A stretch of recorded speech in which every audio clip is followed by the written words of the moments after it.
ब्राह्मणी और तिल के बीच ये कहानी है पंचतंत्र। बहुत समय पहले की बात है। किसी गांव में एक गरीब ब्राह्मण रहता था। एक दिन उस ब्राह्मण के घर कुछ अतिथि आए। ब्राह्मण की स्थिति इतनी खराब थी कि उन अतिथियों को खिलाने के लिए घर में अनाज तक नहीं था। इस स्थिति को लेकर ब्राह्मण और उसकी पत्नी के बीच थोड़ी कहासुनी होने लगती है। ब्राह्मणी कहती है, तुम्हें पेट भरने योग्य अनाज कमाना भी नहीं आता है। इसी का नतीजा है कि आज घर में अतिथि आ खड़े हुए हैं और हमारे पास उन्हें खिलाने के लिए कुछ भी नहीं है। इस पर ब्राह्मण अपनी पत्नी से कहता है, कल कर्क संक्रांति है। मैं कल भिक्षा लेने के लिए दूसरे गांव जाऊंगा। वहां एक ब्राह्मण ने मुझे आमंत्रित किया है। वह सूर्य देव की तृप्ति के लिए कुछ दान देना चाहता है। तब तक जो कुछ भी घर में है उसे आदर सत्कार के साथ अतिथियों के सामने रखो। ब्राह्मण की यह बात सुनकर ब्राह्मणी कहती है, तेरी पत्नी होकर मैंने कभी सुख नहीं भोगा है। न कभी खाने को मेवा मिष्ठान मिला, न ही ढंग के वस्त्र और आभूषण। आज तू कह रहा है कि जो भी घर में पड़ा हो वो अतिथियों के समक्ष रख दो। जब कुछ है ही नहीं तो मैं उनके सामने क्या रख दूं?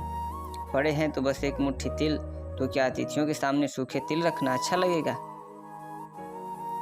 पत्नी की यह बात सुनकर ब्राह्मण कहता है, ब्राह्मणी, तुम्हें ऐसा बिल्कुल भी नहीं कहना चाहिए। कारण यह है कि इच्छा के अनुसार किसी भी मनुष्य को धन की प्राप्ति नहीं होती है। जरूरी है तो पेट भरना, और पेट भरने योग्य अनाज तो मैं ले ही आता हूँ। अधिक धन की चाहत अच्छी नहीं।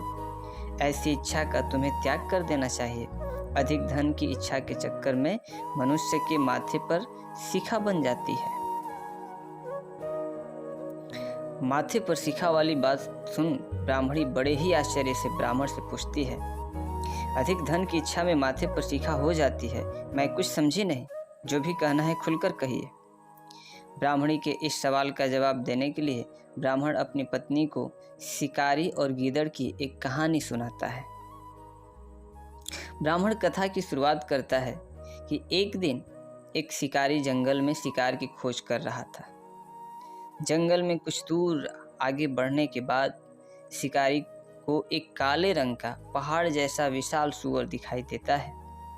सूअर को देखते ही शिकारी अपना धनुष उठा लेता है और कमान खींचते हुए सूअर पर निशाना लगा देता है। कमान से निकला हुआ तीर तीव्र गति से सूअर को घायल कर देता है। घायल होने पर सूअर चिंघाड़ता हुआ शिकारी पर पलटवार कर देता है। सूअर के तीखे दांतों से शिकारी का पेट फट जाता है। इस तरह शिकार और शिकारी दोनों का ही अंत हो जाता है। इसी बीच खाने की तलाश में भटकता हुआ एक भूखा गीदड़ वहां से होकर गुजरता है जहां शिकारी और सूअर का शव पड़ा हुआ था।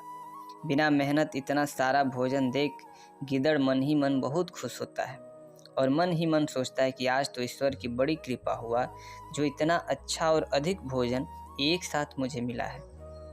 मैं इसे धीरे धीरे और आराम से खाऊंगा ताकि लंबे समय तक मैं उसे उपयोग में लाऊं। इस तरह मैं इस भोजन के साथ लंबे समय तक अपनी भूख को शांत रख पाऊंगा। इन सभी बातों पर विचार करते हुए गीदड़ सबसे पहले छोटी छोटी चीज़ों को खाना शुरू करता है। तभी उसे शिकारी के मृत शरीर के पास धनुष पड़ा दिखता है। गीदड़ के मन में पहले उसे ही खाने का विचार आता है और वह धनुष पर चढ़ी डोरी को चबाने लगता है। गीदड़ के चबाने से धनुष पर चढ़ी डोरी टूट जाती है और डोर के टूटने से धनुष का एक सिरा वेग के साथ गीदड़ के माथे को भेदता हुआ ऊपर निकल जाता है। गीदड़ के माथे को भेद कर धनुष का जो सिरा गीदड़ के सिर पर निकल आता है वह ऐसा प्रतीत होता है मानो गीदड़ के माथे पर शिखा निकल आई हो। घायल होने के कारण कुछ देर बाद गीदड़ की भी मौत हो जाती है। इतना कहते हुए ब्राह्मण कहता है, ब्राह्मणी, इसीलिए मैं कहता हूँ कि जरूरत से अधिक लोभ से माथे पर शिखा आ जाती है। यह कथा सुनने के बाद ब्राह्मणी कहती है, ठीक है, अगर ऐसी ही बात है तो घर में जो मुट्ठी भर तिल पड़े हैं उन्हीं को मैं अतिथियों को खिला देती हूँ। ब्राह्मणी की यह बात सुनकर ब्राह्मण संतुष्ट होता है और भिक्षा मांगने के लिए घर से बाहर निकल जाता है। वहीं ब्राह्मणी भी घर में पड़े तिल को धूप में सुखाने के लिए फैला देती है और तभी कहीं से कुत्ता आ जाता है और उन साफ तिलों पर पेशाब कर देता है, जिससे सभी तिल खराब हो जाते हैं।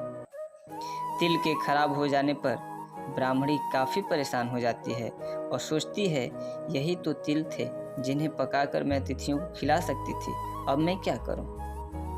काफ़ी देर सोचने के बाद ब्राह्मणी को एक तरीका सूझा। उसने सोचा कि अगर वह गंदे तिलों के बदले साफ तिल देने की बात कहेगी तो कोई भी आसानी से मान जाएगा, साथ ही किसी को भी इन तिलों के खराब होने की बात पता नहीं चलेगी। इस विचार के साथ वह उन तिलों को लेकर घर घर घूमने लगी। ब्राह्मणी की यह बात सुनकर एक महिला वह तिल लेने के लिए तैयार हो गई, लेकिन उस महिला का पुत्र अर्थशास्त्र पढ़ा हुआ था। उसने अपनी माँ से कहा कि इन तिलों में जरूर कोई न कोई खोट होगी, वरना कौन साफ सुथरे तिलों को गंदे तिलों के बदले देने के लिए तैयार होगा। पुत्र की यह बात सुनकर महिला ने ब्राह्मणी के तिलों को लेने से मना कर दिया।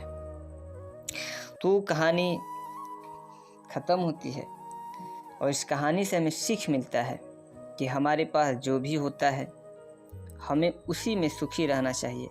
किसी के पास ज़्यादा चीज़ देखकर दुखी नहीं होना चाहिए।